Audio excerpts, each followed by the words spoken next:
Hi everyone. I'm afraid I don't have any theme music to play or anything quite so exciting, but I hope you'll still enjoy the presentation. I'm going to talk about online and blended learning and what we might learn from how MOOCs are organised and delivered, and what we might learn about what else we need on top of that for our regular online or blended provision. Mark, sorry, just to interrupt you, could you turn your webcam off and on again, please? Off and on, off and on. How is that? We can't see your face at the moment. It's not the end of the world, so don't let that worry you. You just carry on. It's probably better for everyone. There we go. It was working just a second ago. I'm not sure if I can do anything about that, I'm afraid. Don't worry, Mark. If you just carry on. Yeah. So I'm a distance learning technologist here. I've worked a lot with FutureLearn, who are one of the main providers of MOOCs, but also with on-campus courses. And there's a lot that we can learn from each other in those two different areas. Oops. Sorry. So just in case people aren't aware, MOOCs are massive open online courses. They're provided by companies such as FutureLearn, who are one of the main providers in the UK and who are partners with University of Kent.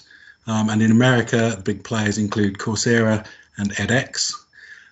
These are courses that are designed for thousands of learners to take at a time, typically just for a few weeks and typically just for a few hours commitment for learning hours per week.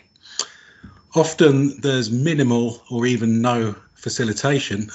As you can imagine, with potentially thousands of learners, we don't have that one-to-one interaction with the education team. And they're not credit bearing. These tend to be courses sometimes for professional development, as you do get a certificate for completing the course, but they're not generally credit bearing. So some of the features of MOOCs that we might look to take over into our more regular online and blended provision. Firstly, they always have an incredibly clear structure. The students or the learners need to know exactly what's expected of them and when it's expected and how long it ought to take for them to complete each part of the course. As it's only a few hours a week, there isn't time really to be learning new ways of working. So things are set out very clearly, organised generally as small individual steps of learning. And those steps could build up into activities, so sets of steps that work together to achieve a learning outcome. And those activities build into weeks. So you may have activities with 3 or 4 steps in them, and then 3 or 4 activities in a single week. There are various step types, including videos, articles to read, quizzes, online discussions. And those discussions are particularly important because a MOOC will use active learning.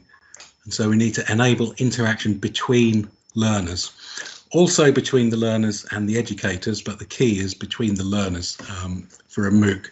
So we have these hundreds or even thousands of learners online.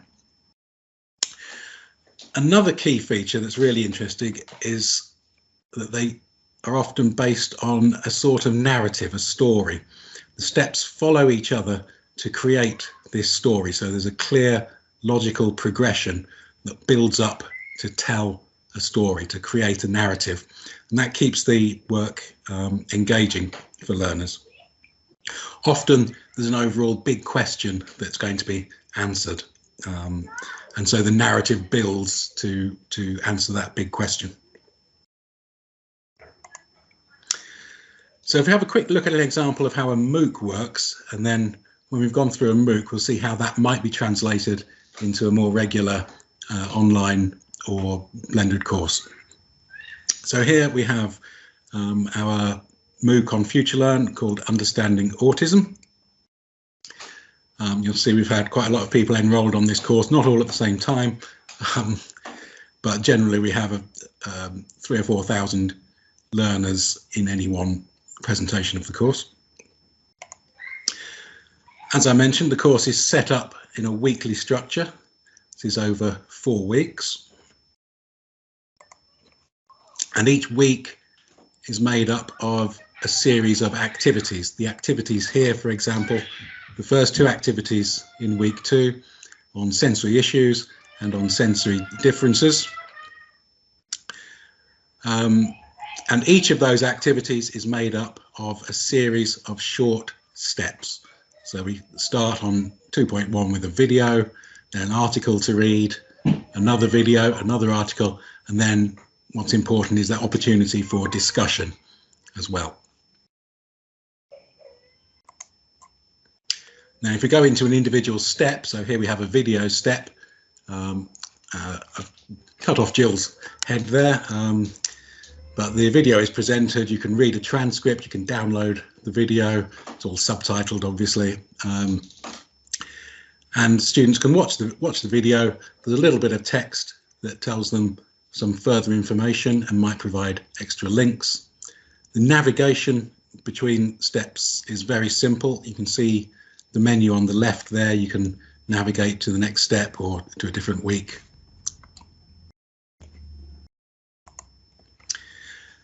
And so we have that fairly simple structure, but a structure that's based on good research. Obviously, these MOOC companies are private companies looking to make money, so they want to make sure that what they do is what people require.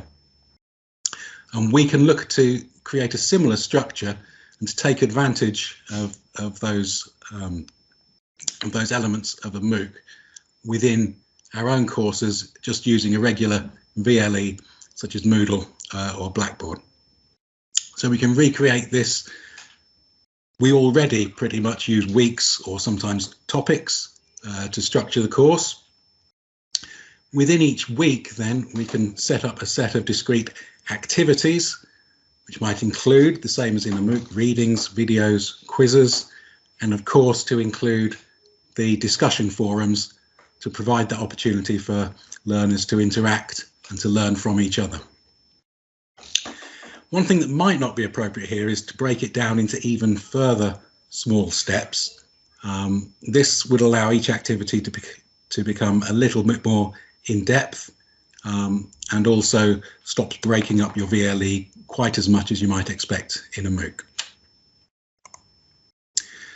So one of the online courses we have here at Kent is a Master's in Philanthropy, or Philanthropic Studies rather, and one of the modules on that course is the Fundamentals of Philanthropy, and we've used the ideas behind a MOOC to try and structure our online learning for the online students on the course.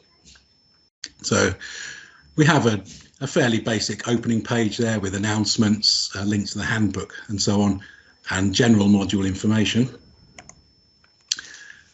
And then students link to each week. So we have the weekly structure.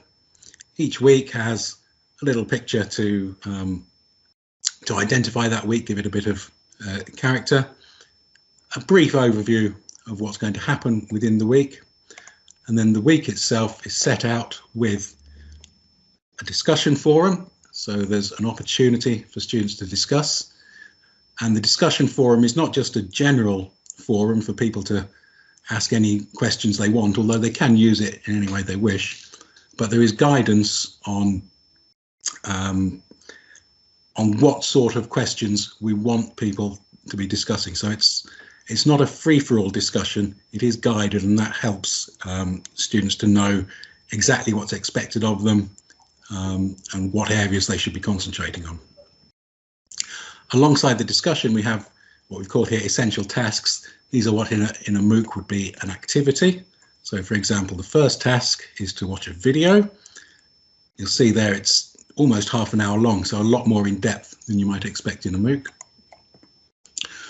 Watch the video, then the next step, if you like, the next part of that activity is to then do some reading, and then you move on to the next activity, which is to watch some more videos. And there will be 2 or 3 activities per week.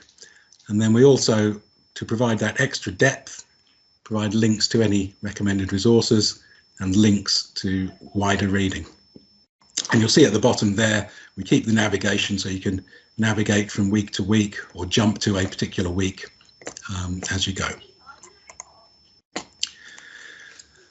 So we use the general idea of how the MOOC is structured to set that up, but what more do we need? Well, as I've mentioned already, the very small steps of a MOOC might not be appropriate, although we still use the same basic ideas in building the activities as a set of particular things that students need to do, and that it's very clear what's expected of them, in what order, and what sort of time to spend on them. We can accommodate longer videos. We don't want anything too long, but we can expect, particularly at this level, this is a master's course, that students will be able to watch longer video. We can provide more in-depth reading, linking to full academic articles, whereas on a MOOC you would expect just a couple of 100 words overview. And we can provide links for opportunities for further study, perhaps linking in to assessment. And MOOCs, of course, tend not to have what I've said here are major assessed tasks. They can include assessed tasks that you have to pass a particular quiz before you're eligible for a certificate. But of course, we have to think much more carefully and more deeply about assessment in our regular courses. But this can still be built into the structure and into the narrative of the course. You can include particular steps in assessment as the weeks go on. So in week 1, you might be thinking about drawing up a reading list. In week 5, you might want to submit a draft copy and so on. And because of the importance of the discussion forums, we also like, if possible, to include some element of assessment for the discussions. So for their involvement in discussions, that can be graded perhaps at 10% or 15% of the final mark.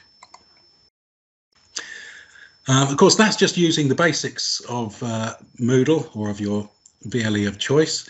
Can take it further. We have produced courses within Moodle, but entirely taking on a MOOC-like structure. So this course in Erlang, you'll see, is organised by weeks. Each week has a series of activities. Each activity is a series of small steps of a particular type with limited duration. And the individual steps, you can navigate between steps and between weeks, just as you would in a regular MOOC.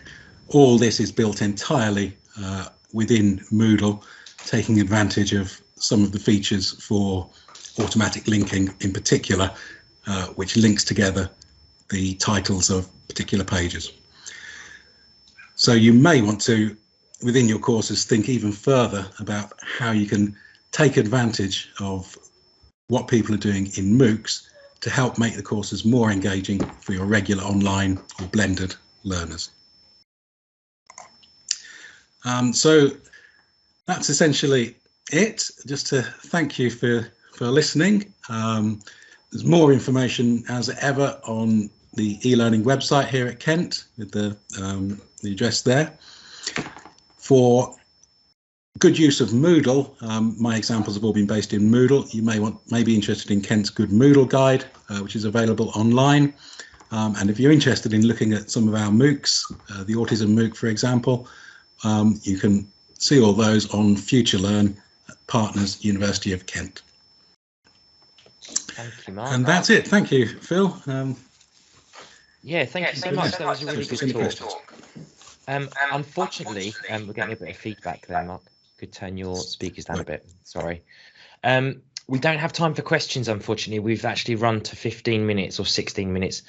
So I'm very sorry. If you do have any questions for Mark, please stick them in the chat and Mark will be able to answer those for you. But yeah, thank you again, Mark.